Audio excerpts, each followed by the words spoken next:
Hello everyone, welcome back to my channel. Generally in my channel, most of my art is digital art, give or take a few traditional art videos that I've posted already. Sometimes it's just nice to take a break from staring at the screen to draw. So in this video, I'll be showing you how I draw on my sketchbook. Now I say how I draw, not in a sense of teaching you how to draw, more like my way of drawing in my sketchbook. I like to make my sketchbooks look pretty and like a collage, I guess you could call it. That's the best way I could describe it. Now, I've done this multiple times in the past. When I actually started my Instagram, I was a traditional artist. By the way, you should give my Instagram a follow. Then I switched to digital art around 2017. I'm just talking about the process of how I make my sketchbook. It's something I've done for a long time. So let me just show you how I did it.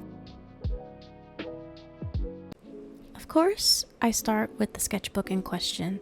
My go-to sketchbooks are the Canson Mixed Media sketchbooks. It's my favorite brand to use. I love how firm the paper is. I love how the paper can handle watercolor and other mediums because it's mixed media, but I highly recommend it.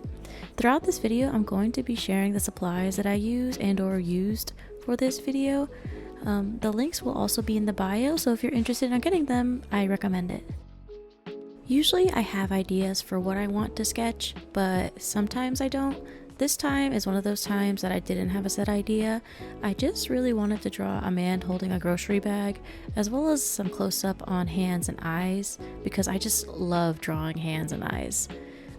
Don't ask me why I really wanted to draw that grocery bag, I just did. Plus, I like to add me on top of the drawing sometimes. I just drew me in the corner. I was eating a Jimmy Dean's breakfast sandwich while drawing this, so I thought, why not draw it? Now, this step here of adding the tape, I usually add that after I'm finished watercoloring and finishing the drawing in general, but I felt like I should add it here, and I did it without realizing I made a slight mistake. Forgot to erase that. After that, I clean up the sketch. I usually have a very light and messy base sketch that I use to map out where I want everything to be. I use a regular number 2 pencil for that, and then when I go back to cleaning up the sketch, I go back with a mechanical pencil. And I also add all the details and textures as well. I kind of switch between usually 0.7 lead, 0.5 lead, and occasionally 0.3 lead depending how I'm feeling. Today for this drawing, I just went with 0.7. I just felt like sticking with the thicker lead.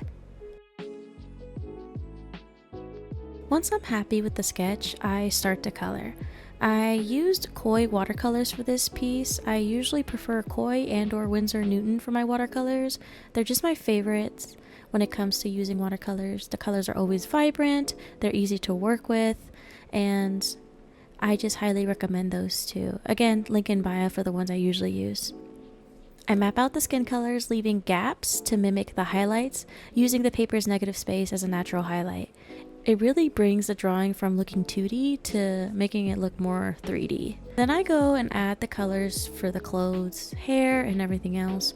I do the same thing with using the negative space to help me with the highlights and stuff. I usually let it dry a bit before I go back with a wet brush and smooth the color out, giving the airbrush effect. Like I do with the blush, I add dots of red watercolor and then I let it dry for a little bit. I get my brush wet and then I spread it out. It makes it have that beautiful airbrush effect like I said. The final step after all of that is shading. Shading for this page I used indigo blue mainly, and then I used violet here and there for the shading. These are my usual go-tos. Now that I'm happy with the coloring, I grab my Micron pens. I usually use sizes 1, 3, and 5 when I start doing this step. I use them throughout the drawing, mainly darkening areas that I want to stand out. I am not tracing everything completely, so I'm not inking or doing line art on the entire drawing. I'm just doing it on specific areas, like the shadows under the neck, shadow gaps between the hairs and the clothes, stuff like that. And I also like to do it around the eyes and the mouth and stuff like that to make it pop out. This next bit is actually something I recently started doing. It was about a year ago. I just decided to grab my Prisma Color pencils and I started using the colors to add more highlights to the shadings and make the colors pop. For me, it helps me mimic the bright tones I have associated with my digital art, which I love. These pencils help bring my coloring style from digital artworks to my traditional artwork. And of course, I use the Jelly Roll gel pens in the sizes 8 and 10 to add highlights and shimmers, which always bring the artwork to life. Now for the last dish step, stickers. It's an optional one. In part, I like to add them because it usually just makes it look more like a collage, as I stated earlier, which is somewhat the vibe I'm going for. Not 100%, I just really like how it looks. I usually like to use plant stickers, but as you can see, I ran out. So I had to use this cute little cat bear thing. I got it from Wish a long time ago, and it's about time I buy more stickers soon. Definitely gonna save that for an art haul video though.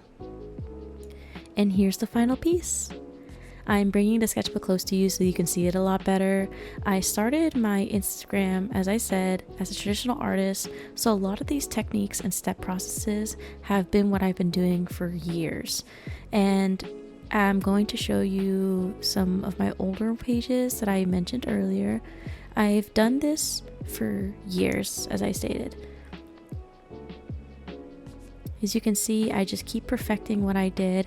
Even now I feel like I can improve, but I feel like overall my technique or this method is just fun to use. What do you guys think? Would you guys try this? If you do, like seriously, if you actually do, don't be afraid to tag me on Instagram. I kind of want to see what y'all come up with or how it turns out for y'all.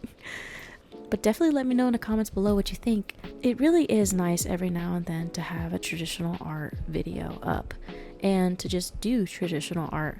I do know that I need to invest into a better camera for this. I will eventually. It's definitely in my to-do list to buy for this channel or stuff to invest for this channel. But for now, this will do. I hope you guys really enjoyed this video as much as I enjoyed making it. Take care of yourselves and bye for now.